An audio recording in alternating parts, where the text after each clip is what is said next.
Moving on to take leaders' questions under Standing Order 36. Ag Tasnule Sinn Féin, Iachta Pearse Doherty. Karen Omid.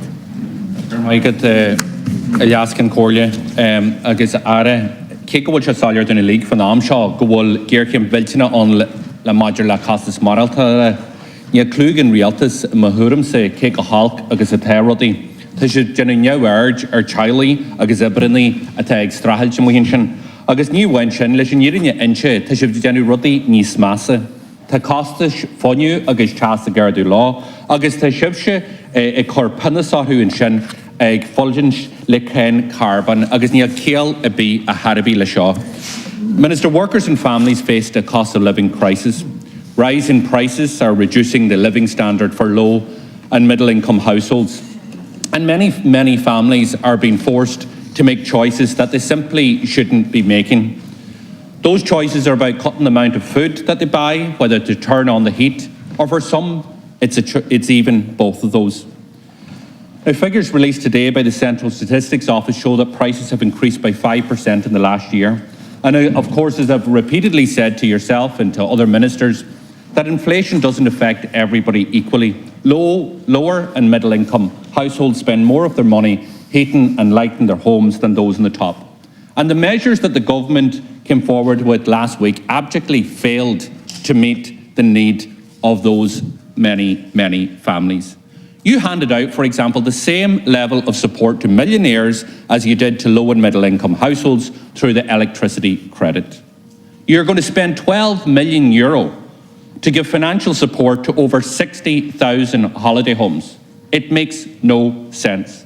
We in Sinn Féin proposed a package of measures that would have been more focused, that would have offered greater support to those on low and middle income households. Through, for example, a direct cost of living cash payment, as has been done elsewhere. But you didn't listen. You simply wouldn't go there. Today's figures show that electricity has gone up by 22% in the past year. The price of gas has gone up by 28%, and the price of home heating oil has gone up by a staggering over 50% in the past year, and it's continuing to rise. Now, this is the way that a third of the population used to heat their homes.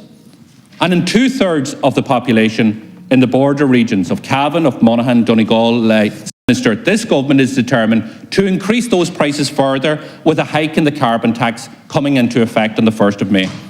Now, the government needs to get a grip on this and come back to planet Earth, come back to where people are really at, where so many people are struggling, where every euro counts, every single bit makes a bit of a difference. And pushing ahead with the carbon tax is wrong, it lacks common sense and should not go ahead.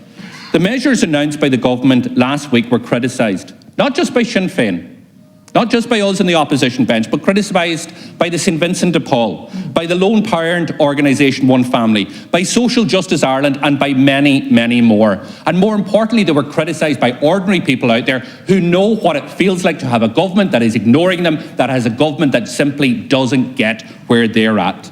And all of those comments were valid. At the same time, we have the bizarre comments coming from the Taoiseach, warning that increasing the disposable income of struggling families risks making matters worse. Could you really be more out of touch? We have the Taoiseach calling on the ESB to act in a way that many recognise will damage our economy and threaten jobs. So, Minister, the government needs to wake up, it needs to get real, it needs to understand what is happening out there with ordinary workers and families. So my question to you is this: will you cancel the planned hike in the carbon tax, which is due in May, and will you introduce targeted measures to support workers and families to deal with the cost of living increases? Minister to respond. We are introducing targeted measures. That's exactly what we're doing, what we did last week. 20% reduction in public transport fares, that's targeted. And that's real, that's every day. It'll be introduced in the end of April. That makes a real difference to people's everyday lives, the real cost of living.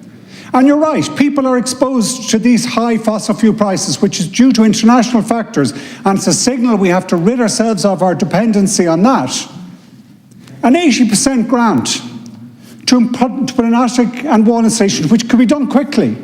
That's the best approach. That's the best targeting. That cuts the average bill by about 25%, the sort of price increases we are suffering because of international factors.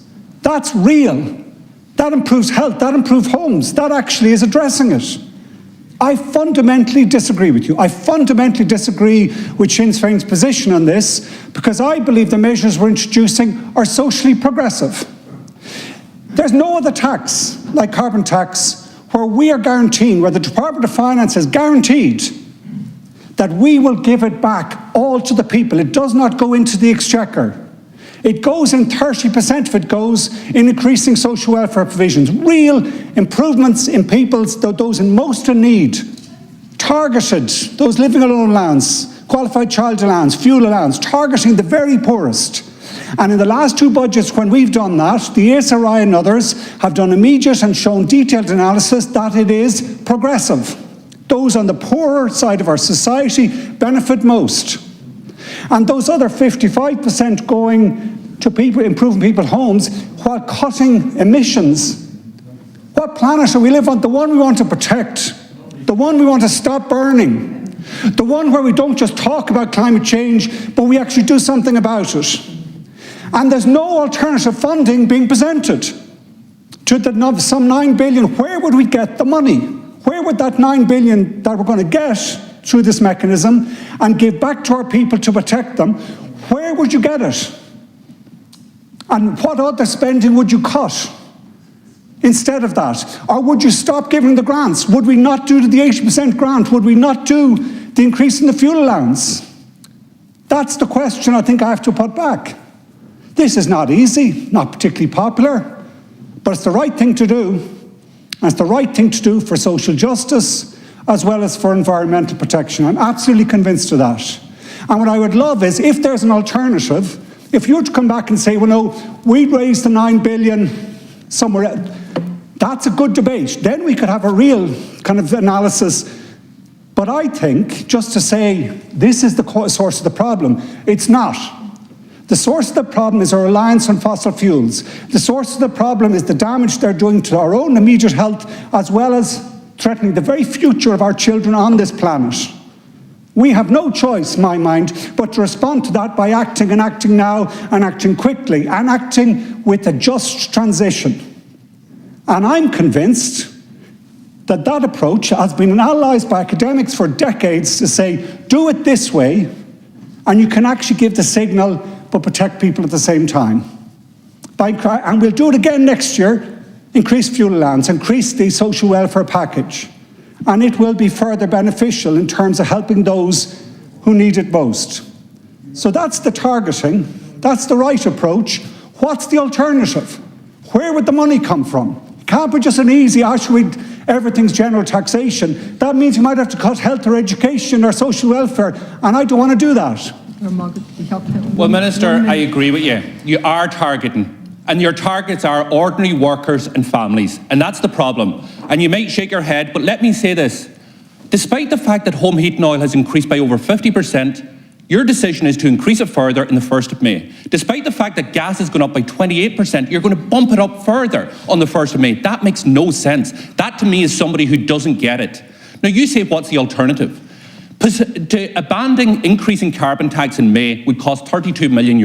Now, you and your cabinet colleagues in government signed off on a cut for banks, the bankers' levy, to the tune of €63 million this year. There's where the alternative funding would be. But that requires being on the right side of workers and families instead of being on the side of the bankers. So you can stand there and justify to me why you're going to take €32 million additional out of the pockets of these families who are already crucified by high energy costs, by high home heating costs, and at the same time give double that amount of cuts to banks in this state. There are always options, but you have to be on the right side, and more importantly, you have to get where people are at. And what I'm convinced after hearing what you've said over the last 4 minutes, you do not understand where people are at in the here and now, Minister. And I ask you again to come forward with a package that deals really with what St Vincent de Paul is saying, what the Lone Parents Organisation is saying, what Social Justice Ireland is saying, and come forward with a package that meets the needs of so many people that are struggling, and stop making things worse.